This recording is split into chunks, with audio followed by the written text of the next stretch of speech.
Hello there and welcome back. This is part 2 of CBCT for the general dentist. In this video, we're going to do a quick tour of how we look at CBCT data. The goal isn't to make you proficient with the software, it's to make sure you can just follow through a CBCT case, because I'll be showing you several throughout the course. I'll do a more detailed CBCT seminar later, and I do have a lot of CBCT interpretation material available online for those interested, but for now, just the basics. All right, just some quick context before we get to looking at views. When a CBCT scan is taken, the machine rotates around the patient's head and it's capturing several hundred cephalometric projections as it does so. A computer then reconstructs each of these individual images into a three-dimensional volume of voxels. And so if you haven't heard of that before, you may wonder, what is a voxel? Well, that's just a 3D version of a pixel. So it's a tiny cube of data that depicts a gray value representing one point in space. The size of that voxel is going to be the resolution of your scan. Smaller voxel means higher resolution and more detail, but also usually higher dose to the patient. We'll also talk more about that one in the third video. So once you have this volume, you can look at it in any plane you want. You're not going to see everything at once. That's why I always say think of it as a movie rather than a single image. But that's the big advantage of CBCT or of 3D imaging, is you can scroll through, slice it in any direction. No longer are you hampered by things that are overlapped over other structures, but you're able to see beyond, see on the other side of structures. So let's go through the main views here. So the default view in most CBCT softwares is going to show you these main anatomical planes: the transverse, the axial plane, the coronal plane, and the sagittal plane. In the CBCT software, that's called MPR, which stands for multiplanar reformat or multiplanar reconstruction. That's the same thing. And it shows you all these three slices at once. So axial, that's the horizontal plane. That's if you imagine cutting the patient with a flat knife parallel to the ground. You get an axial slice. You're looking up at the slice from below, so the patient's feet is the convention. So in an axial view, the patient's right is going to be on your left side. Same convention as a periapical or panoramic radiograph. So the coronal plane, this blue one here, that's the vertical plane that divides the patient into front and back, just like looking at the patient face on. And so again, the patient's right is going to be on your left, and the patient's left is going to be on your right. In the sagittal view, so that's this red one, that's as if you're looking at the patient from the side. So anterior is going to be to one side, usually that's the right side, and then posterior to the other. So let's see what that looks like in an actual cone beam CT. Okay, so here in the top left is the axial slice, the horizontal. So the patient's right to our left and left to our right. Then the top right is going to be the sagittal. The patient's front is to the right. You can see the profile here. And the back is to the left. And then finally on the bottom left is the coronal. And again, the patient's right on our left. It's labeled here with an R and an L. The patient's left on our right. And these little crosshairs show you where you're viewing in all the other planes. So if you click on that and drag it around, you'll see the other planes move around. And so this green shows you what you're looking at in the sagittal plane, and the orange shows you what you're looking at in the coronal plane. So really easy to kind of orient yourself to where you're looking at the volume. All right, I'm going to hide those crosshairs a little bit and show you another thing you do frequently is just scrolling. For this software, if I use a free-flying scroll wheel, I can just scroll with the wheel back and forth. And now I'm looking in the coronal plane, so I'm going from front here. Here's the patient's nose, the profile, to the back. You can also recognize that in the other views. You scroll all the way through in all the different views and account for all the anatomy that's captured in here. And if you can tell, it's pretty significant. You can get the entire skull base. You get pretty good detail of all these inner ear structures, the middle ear structures. And so this is like flipping through individual pages or individual slices in a stack. Like I said, you can't see everything all at once. You've got to view through these individual slices one at a time to really see what's going on. And then you have to kind of spatially put them together in your mind to interpret when you see an anatomical structure, when you see pathology, anything you're looking at. And so I'm showing you this because I'm going to show you some cases in 3D imaging in cone beam CT. And you're going to see, I'm probably not scrolling through, but I'm going to hone in on individual slices that show specific things, and you're going to be able to recognize what you're looking at. Now, these three standard planes are useful, but sometimes you want to reorient the scan. A lot of times that's because the patient wasn't oriented correctly.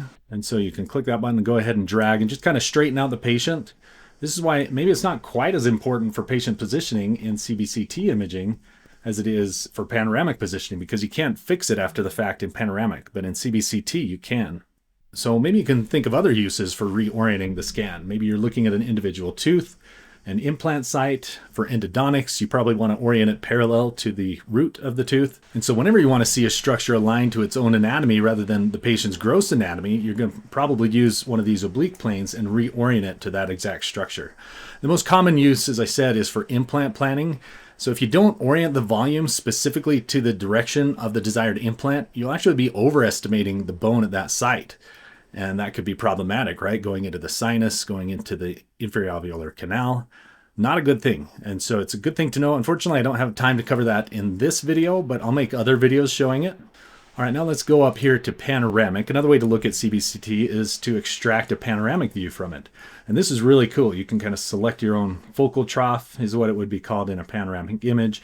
Make sure it covers all of the teeth. So we need to widen that a little bit. And here we can see the preview here. You can even widen this part, higher or lower. Then we see well beyond the orbits. Looks a little odd to us when we're used to looking at panos.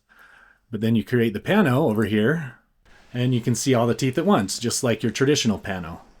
The advantage of this, though, is that there's no ghost images. You can extract it at different depths to see what structures would have been overlapped on a regular pano. And so there's some advantages. Sometimes it doesn't look quite as clean as a regular pano, although that varies by machine. Another view, and the view I look at mostly, is going to be this arch view.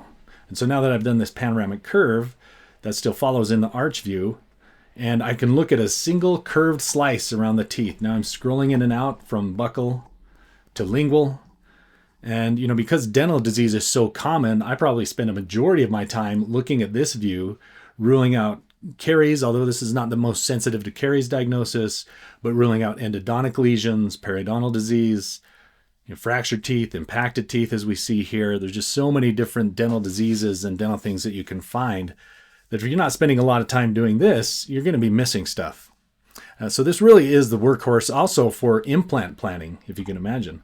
If I wanted to zone in on a single implant site, I would probably move the crosshairs to there. And of course, I would reorient it to make sure that implant site is going straight up and down within my view.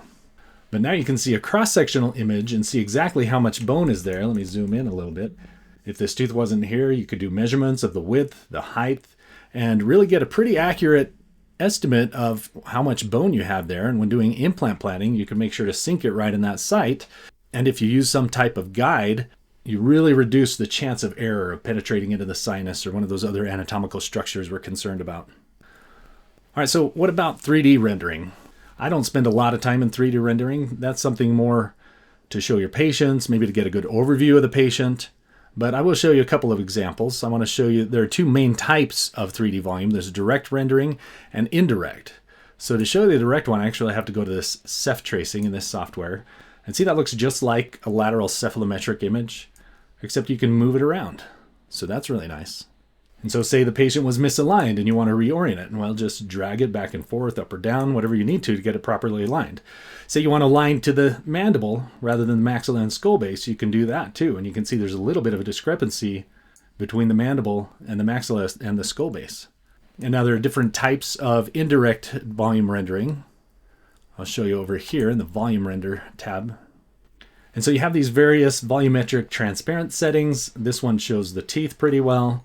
And again, I wouldn't look at this for endodontic diagnosis or any type of diagnosis, but it is good for looking at impacted teeth, as you can see there. You can see where things are oriented related to other. And as I said before, really good for showing the patients what's going on in their mouth.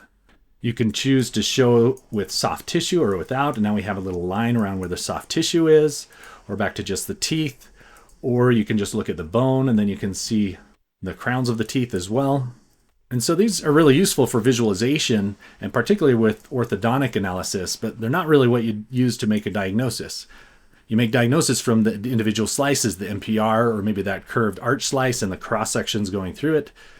The 3D renderings, though, are good for communication, showing the patient what's going on, and in some cases for surgical planning. All right, this is the last view I want to show you, really worth knowing, because when you want to evaluate the TMJs, the ideal view is to have a slice that goes through the TMJ from the medial to the lateral pole. You can see that in each condyle. And so this is that oblique coronal view that we've sliced through the individual poles like this, the patient's right condyle and the left condyle, so you can kind of see the contours of the condylar head. And then we have these cross-sectional images, so going 90 degrees through that oblique coronal slice. And you can see these go from medial to lateral in the right condylar head, and then medial to lateral. This is further lateral in the left condylar head. And so this is really good for looking at the TMJs, looking for degenerative disease, any other disease that may be bothering the temporomandibular joints. We'll show you several CBCT cases when we get to that topic. For now, just know that there's this specific TMJ view and maybe have a rough idea of how to look at it, how these condyles should have nice smooth outlines, as well as the articular eminences, the glenoid fossa. But this is the view that displays those things the best.